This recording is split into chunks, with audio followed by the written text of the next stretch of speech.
વાત કરીશું તો પંચમહાલમાં ફાયરિંગની ઘટના બની છે। ઘોઘંબાના ભાજપ નેતા પર ફાયરિંગ કરવામાં આવ્યું। ઘોઘંબા તાલુકાના ભાજપ કિસાન મોરચાના પ્રમુખ અને રણજીતનગર ગામના ડેપ્યુટી સરપંચ મિત્તલ પટેલ પર ફાયરિંગ કરવામાં આવ્યું છે કે ફાયરિંગમાં મિત્તલ પટેલનો આબાદ બચાવ થયો। અજાણ્યા ઇસમે ફાયરિંગ કર્યું છે। ફાયરિંગની ઘટનાને પગલે સમગ્ર પંથકમાં ભયનો માહોલ ફેલાયો। હાલમાં પંચમહાલ જિલ્લા પોલીસનો કાફલો ઘટના સ્થળે પહોંચ્યો। ફાયરિંગ કોણે કર્યું અને કયા કારણથી કરવામાં આવ્યું તે દિશામાં પોલીસે તપાસનો ધમધમાટ શરૂ કર્યો। હાલમાં આસપાસના સીસીટીવી ફૂટેજ પણ ચેક કરવાની કાર્યવાહી હાથ ધરવામાં આવી।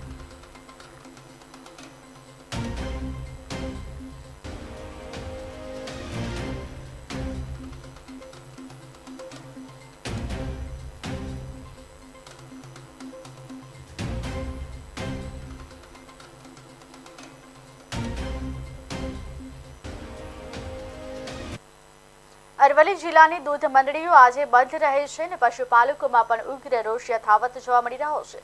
સાબર ડેરી દ્વારા દૂધના યોગ્ય ભાવ ચૂકવાતા ન હોવાની ફરિયાદ સાથે પશુપાલકો હવે આંદોલનાત્મક મૂડમાં નજરે પડી રહ્યા છે।